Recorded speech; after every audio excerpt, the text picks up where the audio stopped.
இந்த நாளின் காலை வேளையிலே ஆண்டவர் நமக்கு தருகிற வார்த்தை சங்கீதம் 105வது அதிகாரம் 19வது வசனம்.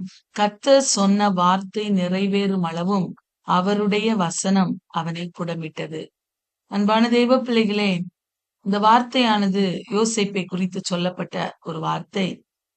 சங்கீதம் 105வது அதிகாரத்தை எழுதின ஆக்கியோர் சங்கீதக்காரர் எழுதுகிறார், கர்த்தர் சொன்ன வார்த்தை நிறைவேறும் அளவும் அவருடைய வசனம் அவனை புடமிட்டது. அன்பான தெய்வ பிள்ளைகளே, யோசேப்பை குறித்து நம்ம அனைவருக்கும் தெரியும்.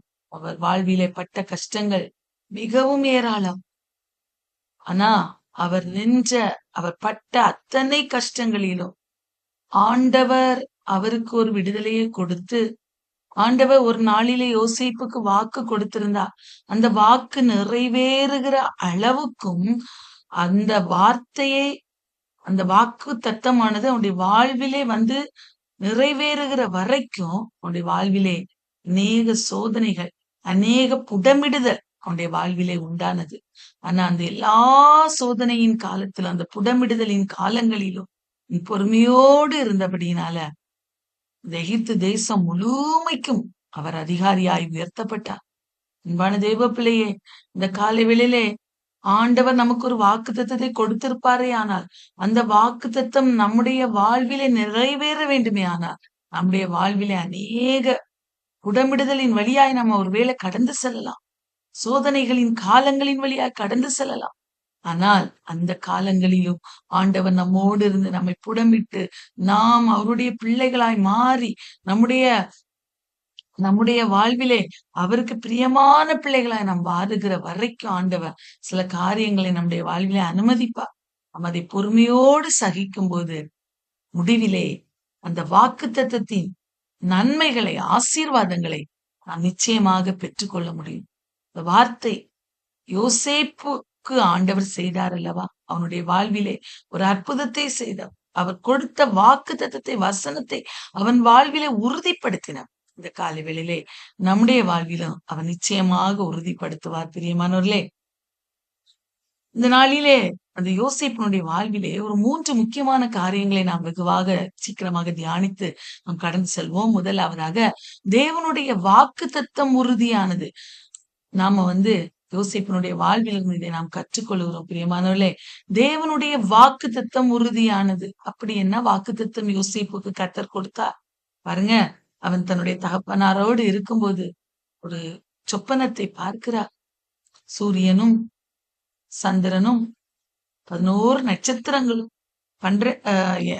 என்னை சுற்றி வணங்கி நின்றன என்று சொல்லி அவன் இந்த சொப்பனத்தை சொல்லுகிறான். ஆண்டவர் அவனுக்கு அந்த சொப்பனத்தை காண்பித்தார்.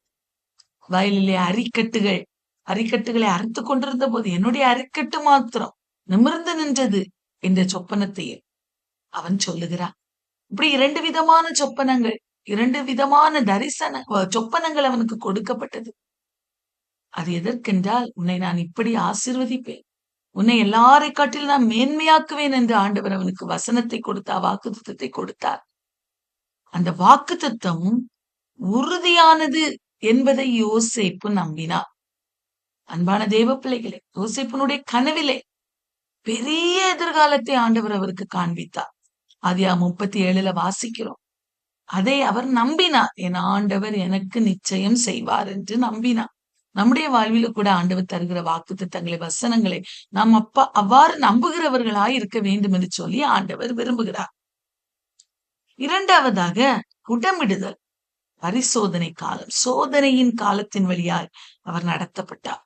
அன்பான தெய்வ பிள்ளைகளே, யோசேப்பு அனுபவித்த சோதனைகள் ஏராளம். சகோதரர்களால் விற்று போடப்பட்டார். 20 வெள்ளிக்காசுக்காக சகோதரர்கள், சொந்த சகோதரர் விற்று போட்டார்கள். பாருங்க, அங்கே போர்த்திபாருடைய அரமனையிலே போய் இருக்கிறார், அடிமையாக இருக்கிறார். ஆனா அந்த அடிமைக்கும் அந்த போர்த்திபாருடைய கண்களிலே தயவு கிடைக்கும்படி ஆண்டவர் பண்ணினார். அன்பான தெய்வ பிள்ளையே, அடிமையாக வாழ்ந்தார். பாருங்க, கொஞ்சம் தயவு கிடைச்ச மாதிரி இருந்தது. அதுக்கிடையில அவருடைய வாழ்வில் பொய்யான குற்றச்சாட்டு. போர்த்திபாருடைய மனைவி அவன் மேல பொய்யான குற்றச்சாட்டை இட்டார். பாருங்க, அதிலுமிருந்து அங்க பாருங்க, அந்த பொய்யான குற்றச்சாட்டு சாட்டப்பட்டது நிமித்தமாய் சிறைச்சாலையில அடைக்கப்பட்டார். பாருங்க, அநேக சோதனைகள். ஆனா ஒவ்வொரு ஸ்டேஜ் பை ஸ்டேஜா அவர் சோதனைகளை அவர் தாங்கும் போது, அவருடைய வாழ்வில் இந்த சோதனைகள் ஏற்படும் போது, அன்பான தெய்வ பிள்ளையே, ஒருவேளை அவர் நினைச்சிருக்கலாம், ஆண்டவர் எனக்கு சொப்பனங்களை கொடுத்தாரே, என்னுடைய எதிர்காலத்தை குறித்த அநேக காரியங்களை எனக்கு காண்பித்தாரே, இவைகளெல்லாம் எப்பொழுது நடக்கும் என்கிற பல கேள்விக்குறிகள் அவருடைய வாழ்வில இருந்திருக்கலாம் பிரியமானவர்களே. ஆனா அவைகளின் மத்தியிலும், அந்த போராட்டத்தின் சூழ்நிலைமையிலும் என் ஆண்டவர் எனக்கு வாக்கு கொடுத்திருக்கிறார், அதை நிச்சயம் நிறைவேற்றுவார். இது சோதனையின் காலம். இதுல நான் கடந்து செல்ல வேண்டும். இந்த பொறுமையோடு நான் சகித்தால் ஒரு நாளிலே ஆளுகை செய்வேன் என்பதை யோசேப்பு அறிந்திருந்தார். பொறுமையோடு சகித்தார் பிரியமானவர்களே. இந்த காலை வேளையிலே நம்முடைய வாழ்வில கூட சில காரியங்களை நம்முடைய வாழ்விலே நாம் ஆண்டவர் அனுமதிக்கும் போது நாம் அதை பொறுமையோடு சகிக்கிறவர்களா, இதுவும் கடந்து போக என் ஆண்டவர் இதை கடந்து போக பண்ணுவா, என்னை ஆசீர்வதிப்பா, என்னுடைய வாழ்வில மேன்மையை தருவார் என்று நம்பிக்கையின் வார்த்தைகளை அறிக்கை செய்து நாம் ஜெயம் எடுக்கிறவர்களாய் காணப்பட வேண்டும். இந்த காரியங்களை ஆதியாகமம் 39வது அதிகாரத்துல நாம் வாசிக்கும் போது தெரிந்து கொள்ளலாம் பிரியமானவர்களே. இந்த புடமிடுதலின் காலத்திலே பொறுமையோடு சகித்தார். மூன்றாவதாக, காத்திருக்கும் காலத்தின் முக்கியத்துவம் என்ன என்பதை யோசேப்பு அதன் மூலமாய் அறிந்து கொண்டார் பிரியமானவர்களே. அந்த காத்திருப்பின் காலத்திலே பொறுமையோடு அவர் இருந்தார். யாக்கோபுல வாசிக்கிறோம் அல்லவா, 1:3 பாருங்க, சொல்லப்பட்டிருக்கு, உங்க விசுவாசத்தின் பரீட்சையானது பொறுமையை உண்டாக்கும் என்று அறிந்து அதை மிகுந்த சந்தோஷமாக எண்ணுங்கள். சந்தோஷமா எண்ணினார் யோசேப்பு. ஆகவேதான் உயர்வு கிடைத்தது பிரியமானவர்களே. அதே அதிகாரத்திலே நாம் பார்க்கும்போது சோதனையை 12வது வசனத்திலே, சோதனையை சகிக்கிற மனுஷன் பாக்கியவான், அவன் உத்தமன் என்று விளங்கின பின்பு கர்த்தர் தம்மிடத்தில் அன்புகிறவர்களுக்கு வாக்குத்தத்தம் பண்ணின ஜீவ கிரீடத்தை பெறுவான். உத்தமனாக விளங்குகிற வரைக்கும் சோதனைகள் யோசேப்பினுடைய வாழ்விலே அனுமதிக்கப்பட்டது. அன்பான தெய்வ பிள்ளைகளே, வேதம் சொல்ல உத்தமனாக விளங்கின பின்பு அவனுக்கு வாக்கு தத்தம் பண்ணப்பட்டதை அவன் சுதந்திரித்துக் கொள்வான் என்பதை வார்த்தை சொல்லுகிறது அல்லவா. அந்த உத்தமம் எப்படி விளங்கும் என்று பார்க்கும்போது மல்கியா 3:3 ஒரு அழகான வார்த்தை, எனக்கு ரொம்ப பிடிச்ச வார்த்தை. இல்ல வார்த்தை இப்படி சொல்லுகிறது பாருங்க, அவர் உட்கார்ந்து வெள்ளியை புடமிட்டு சுத்திகரித்துக் கொண்டிருப்பாராம்.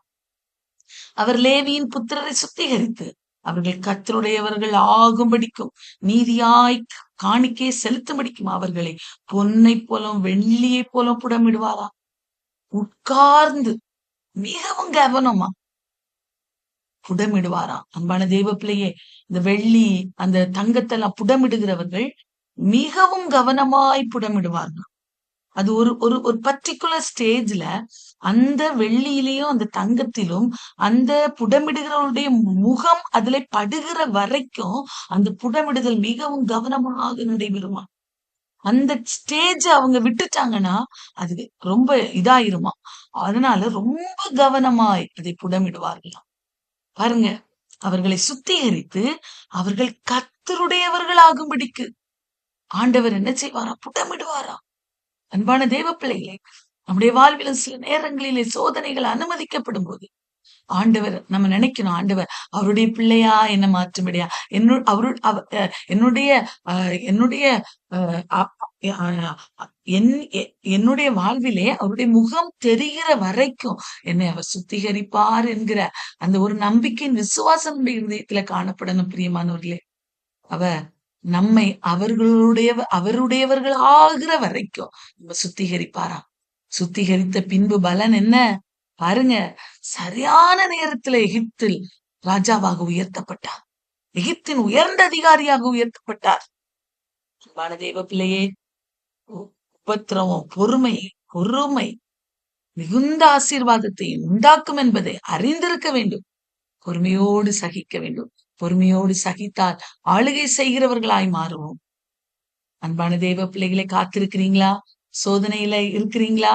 தேவன் கொடுத்த வாக்குத்தத்தம் இன்னும் நிறைவேறவில்லையே. என்று வேதனையோடு இருக்கிறீங்களா? மனமுடைய வேண்டாம். ஆண்டவர் நிச்சயமாய் பெரிய காரியங்களை யோசேப்புக்கு செய்தவர் நமக்கும் செய்வார். சோதனையின் காலத்திலே பொறுமையோடு அவருடையவர்களாக நாம் மாறுகிற வரைக்கும் ஆண்டவர் சுத்திகரிப்பார் அல்லவா? நம்மிலே ஏதாயிலும் அசுசிகள், ஆண்டவருக்கு பிரியமில்லாத காரியங்கள் ஏதாயிலும் நம்மிலே இருக்குமே, ஆனால் அதை ஆண்டுடைய சமூகத்துல அறிக்கை செய்து, ஆண்டவரே என்ன மாற்றுங்க, என்ன கழுவி சுத்திகரித்தருங்க என்று சொல்லு. நம்மை அவருடைய பிள்ளைகளாக மாற்றும்படியா அவரிடத்துல கேட்போம். இந்த புடமிடுதலின் காலத்துல பொறுமையோடு நாம் சகிப்போம்.